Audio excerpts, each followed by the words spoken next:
14 à 29, Marc fait un retour sur un disciple modèle, Jean-Baptiste.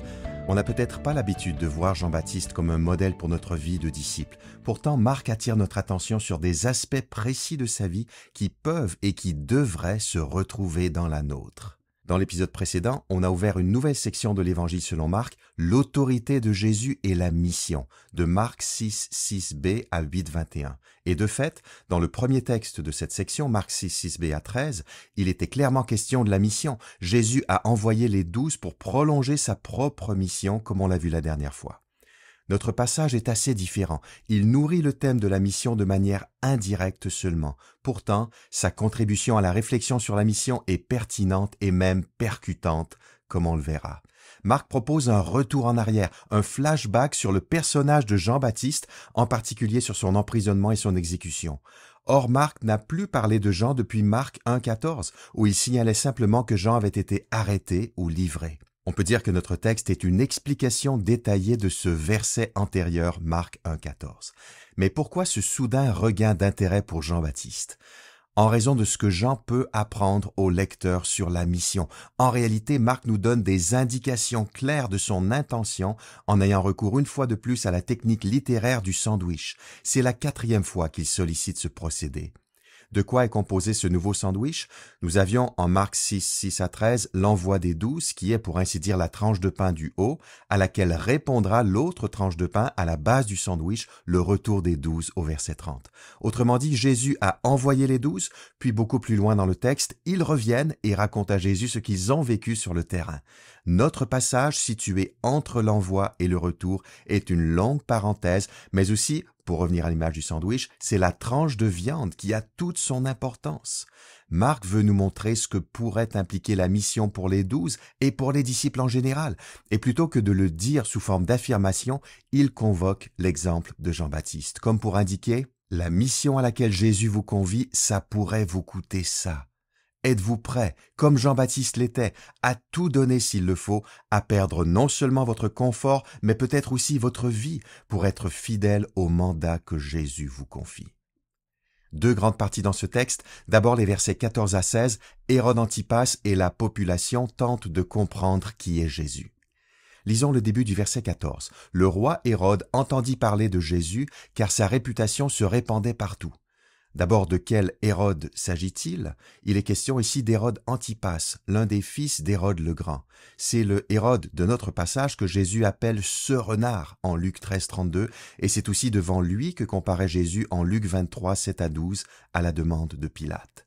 Il est très révélateur et quelque peu étonnant que Marc parle ici du roi Hérode. C'est étonnant dans la mesure où son titre officiel est plutôt celui de tétrarque, bien moins prestigieux.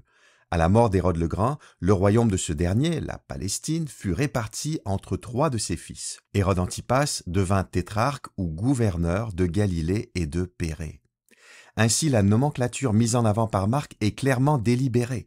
Marc veut mettre Hérode en contraste avec un autre roi, le Messie, personnage principal de son récit. Et dès le texte suivant, Marc 6, 30 à 44, on verra que lorsque le roi Jésus organise un banquet royal, ça se passe très différemment des banquets opulents du roi Hérode. Hérode est donc, pour Marc et ses lecteurs, le mauvais roi, le pendant négatif du Messie, ou l'un des anti-rois. Maintenant qu'on a situé Hérode, considérons ce que Marc affirme à son sujet au verset 14. Il entendit parler de Jésus, car sa réputation se répandait partout.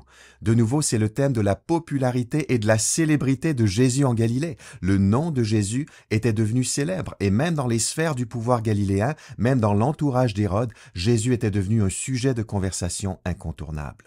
Marc énumère même les options discutées dans l'opinion publique quant à l'identité de ce Jésus qui fait la une des échanges dans toutes les strates de la société. Lisons à partir du milieu du verset 14 jusqu'à la fin du verset 15.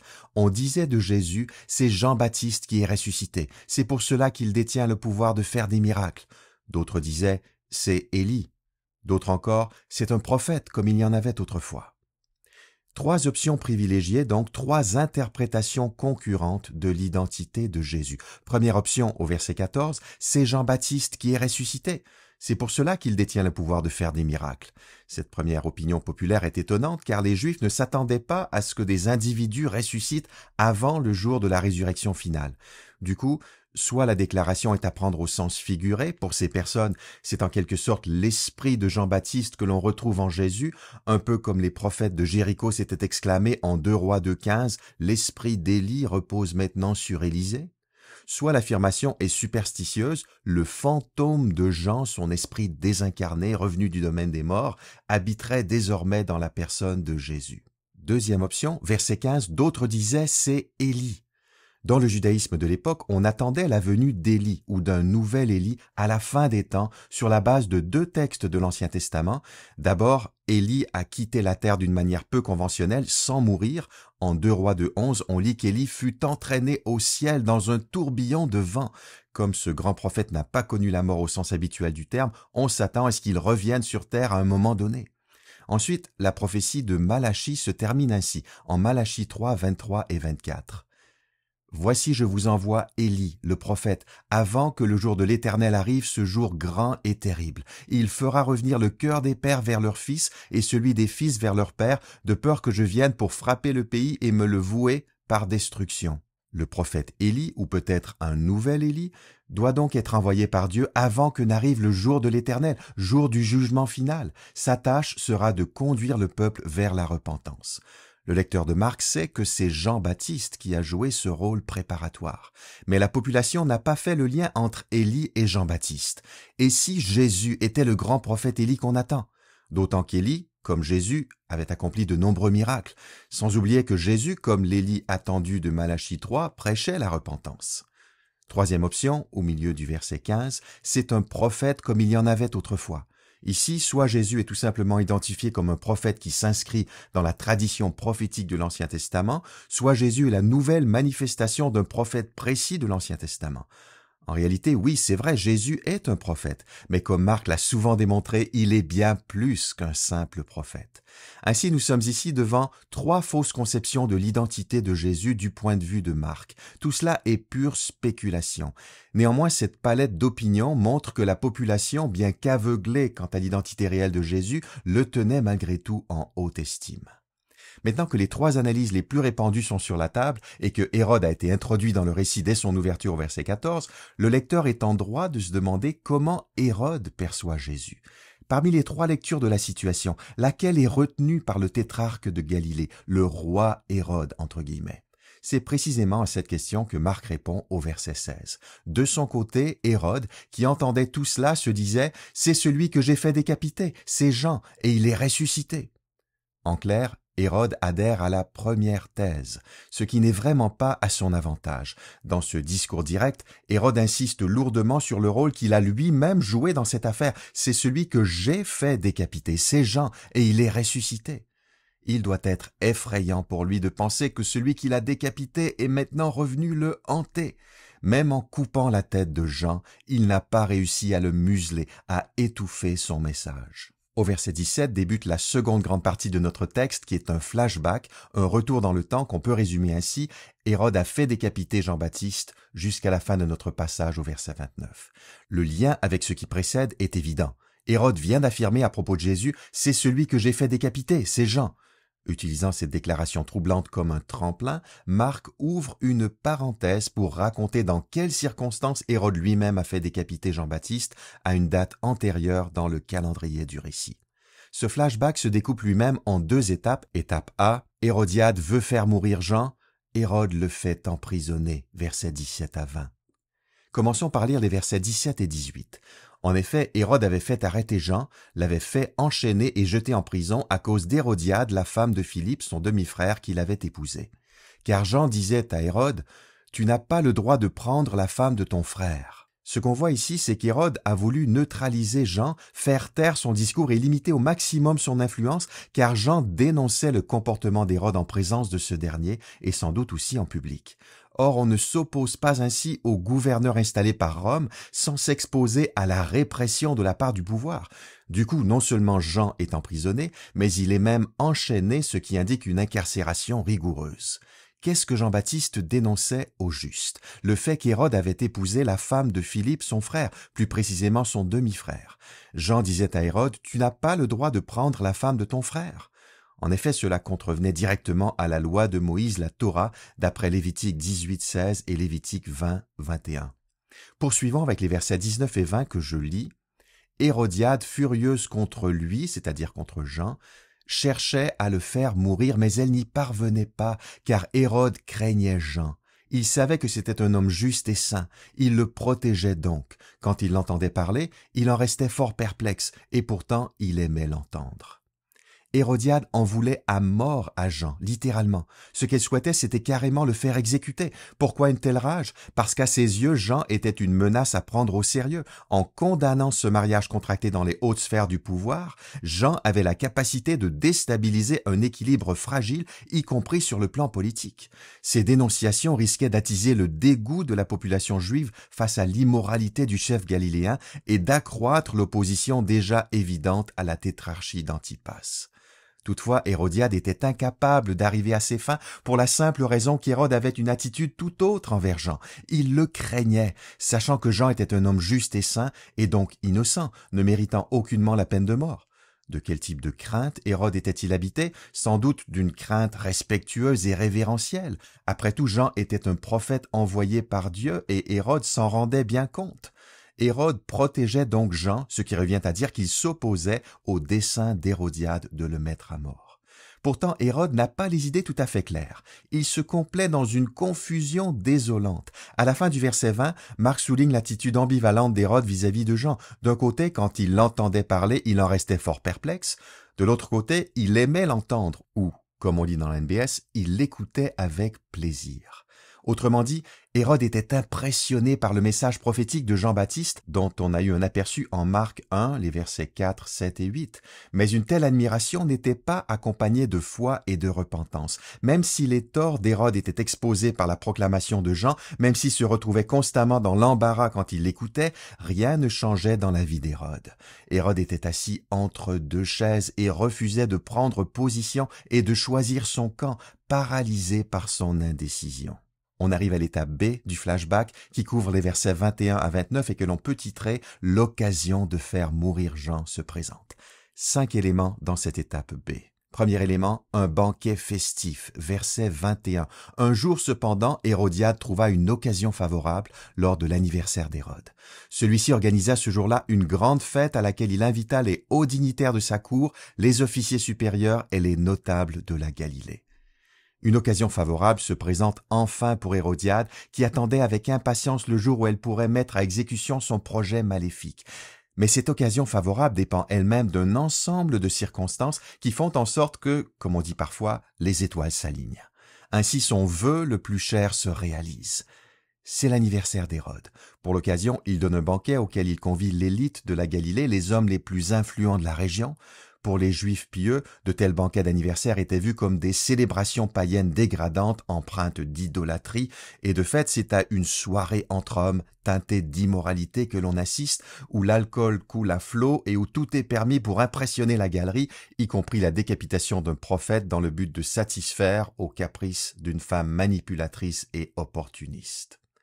3 groupes d'invités sont mentionnés, les dignitaires qui occupent peut-être des postes gouvernementaux, les officiers supérieurs qui sont des chefs militaires et les notables de la Galilée, des membres de l'aristocratie. C'est la crème de la crème, l'élite politique, militaire et sociale.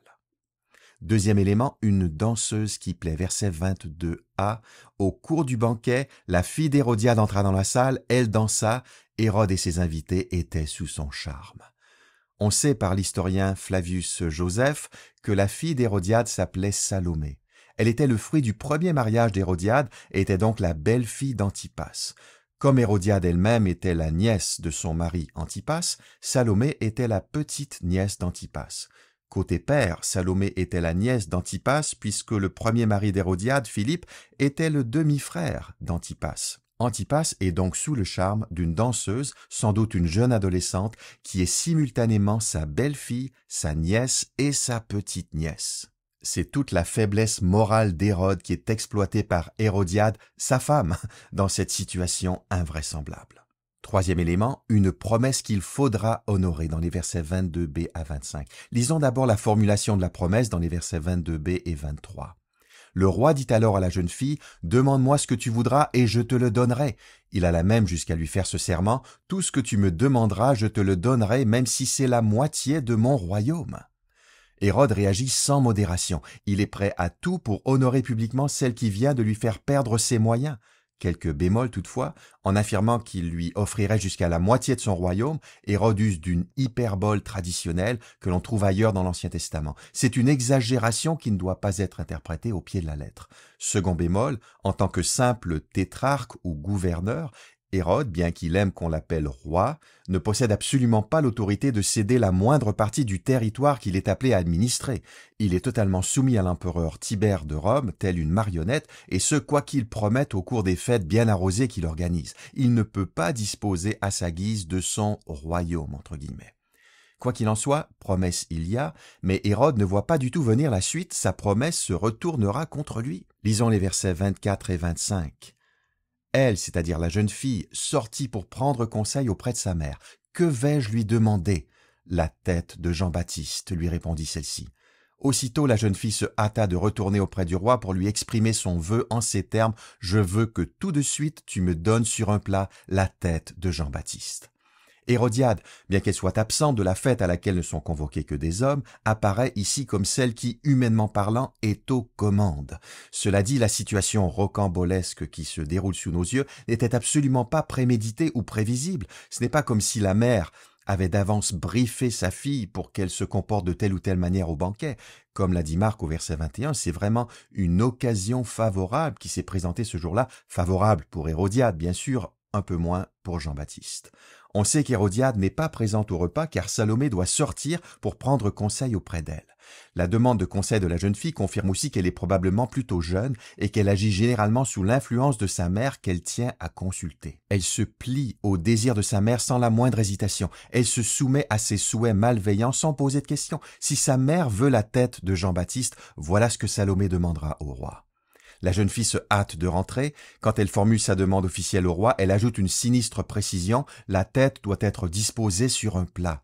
Est-ce une idée de sa mère ou de son cru? On ne le sait pas. Je veux que tout de suite tu me donnes sur un plat la tête de Jean-Baptiste. Voilà une touche d'humour sordide. Cela fera un plat de plus à faire circuler au banquet. Voilà pour la promesse. Le lecteur sait qu'elle s'est retournée contre Hérode, dont l'objectif était jusque-là de protéger Jean-Baptiste. Quatrième élément de l'étape B, un prophète décapité, versets 26 à 28. Le roi en fut consterné, mais à cause de son serment et de ses invités, il ne voulut pas le lui refuser. Il envoya donc aussitôt un garde en lui ordonnant de rapporter la tête de Jean. Celui-ci s'en alla décapiter Jean dans la prison. Il apporta la tête sur un plat et la remit à la jeune fille, et celle-ci la donna à sa mère. Hérode se retrouve dans une voie sans issue. Même s'il est consterné ou fort attristé par la requête de Salomé, verset 26, il n'a pas le choix d'y accéder à cause de son serment et de ses invités. Il ne peut pas refuser cette demande macabre à Salomé car il ne veut pas perdre la face. Dominé par sa volonté de sauver les apparences, il fait preuve sur le plan moral d'une mollesse qui est aux antipodes du courage typique de Jean-Baptiste.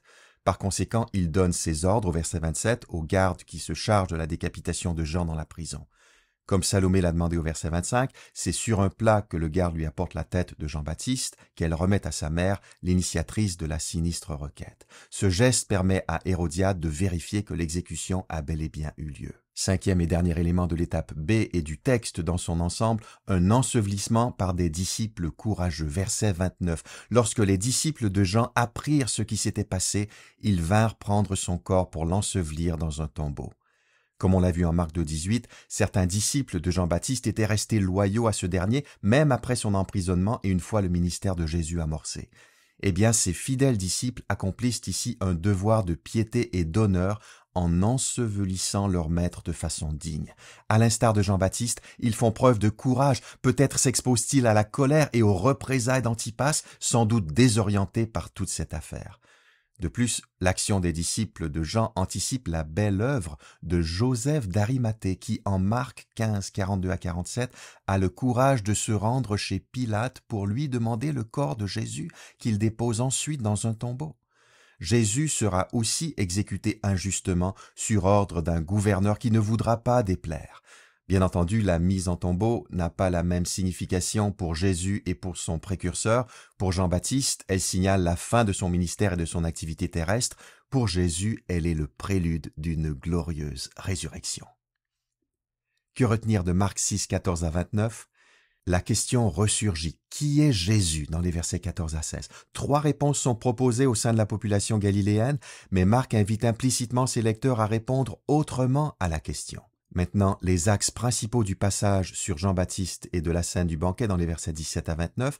D'abord, Jean-Baptiste est présenté comme un modèle pour les 12 en mission, modèle de courage, de fidélité et de persévérance malgré l'opposition et jusqu'à la mort.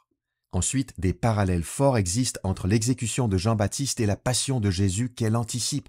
Un exemple. Comme Hérode est favorable à Jean-Baptiste, Pilate considérera Jésus innocent en Marc 15. Pour Hérode, Jean-Baptiste est juste et saint, Marc 6, 20. Pour Pilate, Jésus n'a rien fait de mal, Marc 15, 14. Pourtant, les 2 gouverneurs finissent par céder à la pression sociale et par ordonner une mise à mort. Ensuite, un roi et son royaume aux antipodes du roi Jésus et du royaume de Dieu.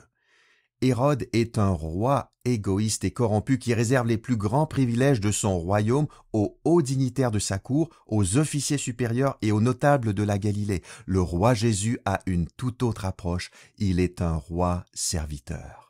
Quel est le message central de Marc 6, 14 à 29? Prenons Jean-Baptiste pour modèle de disciple du vrai roi. 2 aspects donc dans ce message central. Jean-Baptiste est notre modèle et Jésus, et non pas Hérode, est le vrai roi. Terminons par quelques applications. Avoir une haute opinion de Jésus ne suffit pas. En Marc 6, 14 à 16, les 3 avis qui sont émis à propos de Jésus sont plutôt élogieux. La population galiléenne a beaucoup de respect pour Jésus, mais cela ne suffit pas. Les gens se méprennent sur sa véritable identité. De nos jours, nombreuses sont les personnes qui ont un certain respect, une admiration même pour la figure de Jésus. Mais tant qu'on ne le reconnaît pas comme le roi par excellence, le Messie, le Fils de Dieu, on passe à côté de ce que révèlent les témoignages véridiques qui nous sont parvenus. Vivons-nous en prenant en compte que Jésus est dans une classe à part? Les Galiléens ont voulu le rapprocher de Jean-Baptiste, d'Élie, des prophètes d'autrefois.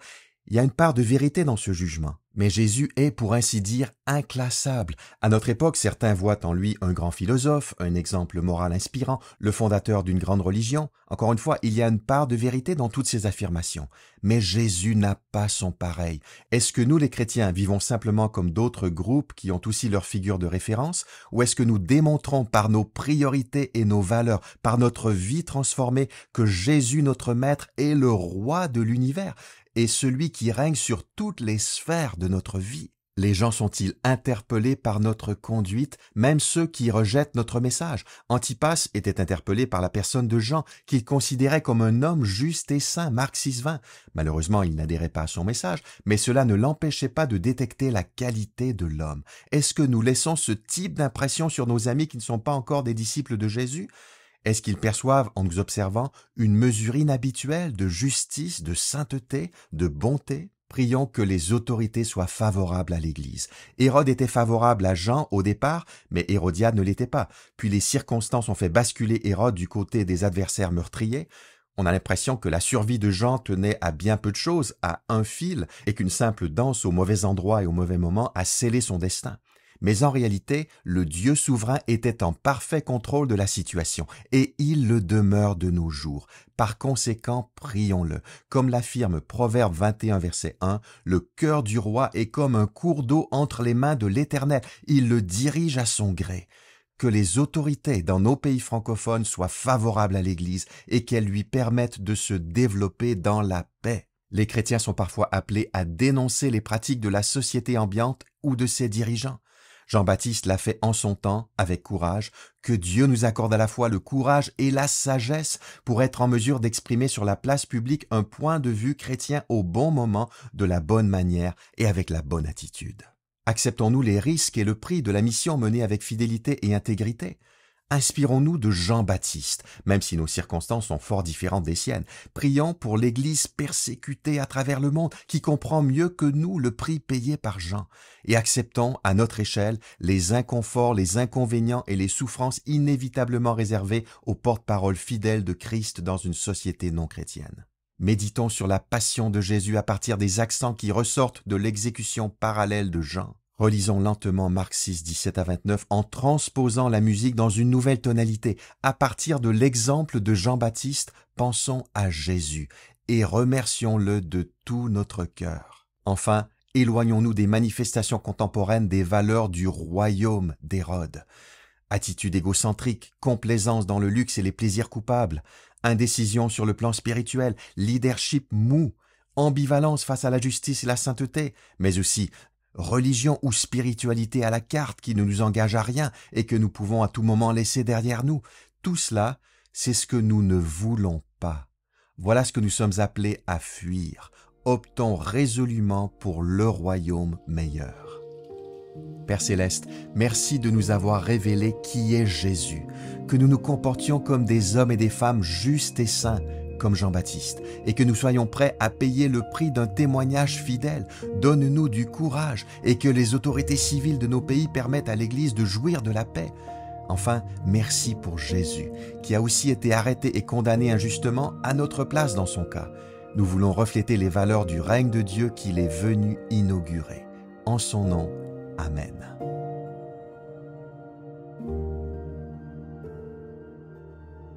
Tous les jeudis, découvrez un nouvel épisode de mon podcast Parle-moi maintenant sur YouTube et Spotify.